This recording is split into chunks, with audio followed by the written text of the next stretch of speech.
बिस्मिल्लाहिर्रहमानिर्रहीम। सैयदना अबू हुरैरा रज़ी अल्लाह ताला अन्हु बयान करते हैं कि रसूलुल्लाह सल्लल्लाहु अलैहि वसल्लम ने फरमाया, आदमी की जमात के साथ नमाज इसकी घर वाली और बाज़ार वाली नमाज से 25-26 गुना ज़्यादा होती है। और वो इसलिए कि जब तुम में से कोई वज़ू करता है और अच्छी तरह वज़ू करता है, फिर वो मस्जिद में आता है, इसका नमाज के अलावा और कोई इरादा ना होता, इसको खड़ा करने वाली नमाज ही होती है, तो वो जो कदम भी उठाता है इसकी वजह से इसका एक दर्जा बुलंद कर दिया जाता है और एक गलती को मिटा दिया जाता है, हत्ता कि वो मस्जिद में दाखिल हो जाता है। जब वो मस्जिद में दाखिल हो जाता है तो वो नमाज ही में रहता है जब तक नमाज इसको मस्जिद में रोके रखती है, और जब तक आदमी इस जगह में रहता है जिसमें इसने नमाज पढ़ी होती है, तो फरिश्ते इसके लिए दुआ करते हुए यूँ कहते हैं, ए अल्लाह इसको बख्श दे, ए अल्लाह इस पर रहम फरमा, ए अल्लाह इसकी तौबा कबूल कर। दुआ का यह सिलसिला जारी रहता है जब तक वो शख्स किसी को तकलीफ़ नहीं देता या जब तक बेवुज़ू नहीं हो जाता। मुस्नद अहमद हदीस नंबर 2440।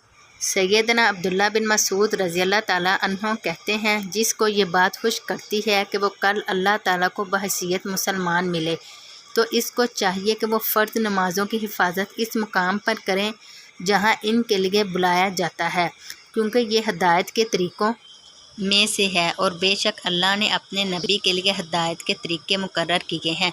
तुम में से हर एक की इसके घर में मस्जिद होनी चाहिए, और अगर तुम अपने घरों में नमाज पढ़ना शुरू कर दोगे जैसा कि ये पीछे रहने वाला घर में नमाज अदा करता है, तो तुम अपने नबी की सुन्नत को तर्क कर दोगे, और अगर तुमने अपनी नबी की सुन्नत छोड़ दी तो तुम गुमराह हो जाओगे। मैंने देखा कि नमाज से वही पीछे रहता था जिसका नफाक वाज़िह होता था, और मैंने देखा कि एक आदमी को दो आदमियों का सहारा देकर मस्जिद की तरफ लाया जाता, यहाँ तक कि इसको सफ़ में खड़ा कर दिया जाता। रसूलुल्लाह सल्लल्लाहु अलैहि वसल्लम ने फरमाया, जो आदमी वज़ू करता है और अच्छी तरह वज़ू करता है, फिर मस्जिद की तरफ आता है, तो वो जो कदम उठाता है इसके एवज़ इसका एक दर्जा बुलंद कर दिया जाता है या इसका एक गुनाह मिटा दिया जाता है, और इसके लिए एक नेकी लिख दी जाती है। हमारी सूरत हाल तो ये थी कि हम मस्जिद की तरफ आते वक्त करीब करीब कदम रखते थे, ताकि कसरत कदम की वजह से नेकियां ज़्यादा हो जाएं, और बेशक आदमी की जमात के साथ पढ़ी हुई नमाज अकेले पढ़ी हुई नमाज से 25 गुना ज़्यादा फजीलत वाली होती है। मुस्नद अहमद हदीस नंबर 2441। सैयदना अबू हुरैरा रज़ी अल्लाह ताला अन्हु से रवायत है कि रसूलुल्लाह सल्लल्लाहु अलैहि वसल्लम ने फरमाया, जमात में पढ़ी हुई नमाज आदमी के अकेली अदा की हुई नमाज से 25 गुना ज़्यादा फजीलत वाली होती है, और दिन रात के फरिश्ते फजर की नमाज में जमा होते हैं। फिर सैयदना अबू हुरैरा रज़ी अल्लाह ताला अन्हु ने कहा कि अगर तुम चाहते हो तो ये आयत पढ़ो। तर्जमा यानी और फजर का कुरान, बेशक फजर का कुरान हाजिर किया गया है। मुस्नद अहमद हदीस नंबर 2442। सैयदना अबू हुरैरा रज़ी अल्लाह ताला अन्हु से ये भी रिवायत है कि नबी करीम सल्लल्लाहु अलैहि वसल्लम ने फरमाया, अगर तुम में से कोई जान ले कि जब वो मेरे साथ नमाज में हाजिर होगा तो ये नमाज इसके हक़ में एक या दो मोटी मोटी बकरियों से बेहतर होगी, तो वो ज़रूर हाजिर होगा। याद रखो कि इस नमाज में इसे जो अजर मिलेगा वो इससे भी ज़्यादा है।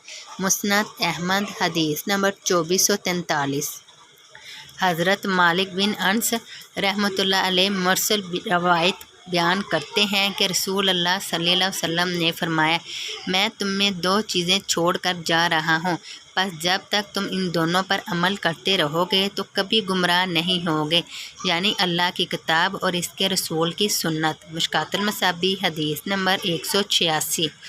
हज़रत हसन रहमतुल्लाह अलैह बयान करते हैं, जब कोई कौम अपने दीन में कोई बिद्दत ईजाद करती है तो अल्लाह इसकी मिसल इनकी सुन्नत छीन लेता है, फिर वो इसे रोज़े क़यामत तक इनकी तरफ नहीं लौटाता। मुश्कातुल मसाबी हदीस नंबर 188। हज़रत इब्राहीम बिन मैसरा रहमतुल्लाह अलैह बयान करते हैं, रसूलुल्लाह सल्लल्लाहु अलैहि वसल्लम ने फरमाया, जिस शख्स ने किसी बिदअत की تعظیم و نصرت کی تو اس نے اسلام کے گھرانے پر معاونت کی۔ مشکوٰۃ المصابیح حدیث نمبر 189۔ حضرت ابن مسعود رضی اللہ تعالیٰ عنہ سے روایت ہے کہ رسول اللہ صلی اللہ علیہ وسلم نے فرمایا، اللہ نے صراط مستقیم کی مثال بیان فرمائی کہ راستے کے دونوں طرف دو دیواریں ہیں، ان میں دروازے کھلے ہوئے ہیں اور دروازوں پر پردے لٹک رہے ہیں۔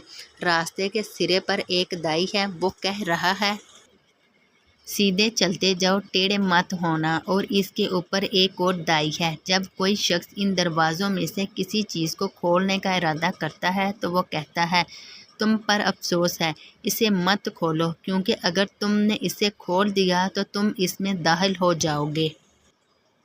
پھر آپ صلی اللہ علیہ وسلم نے اس کی وضاحت کرتے ہوئے فرمایا، راستہ اسلام ہے، کھلے ہوئے دروازے اللہ کی حرام کردہ اشیاء ہیں، لٹکے ہوئے پردے اللہ کی حدود ہیں، راستے کے سرے پر دائی قرآن ہے اور اس کے اوپر جو دائی ہے وہ ہر مومن کے دل میں اللہ کا واعظ ہے۔ مشکوٰۃ المصابیح حدیث نمبر 191۔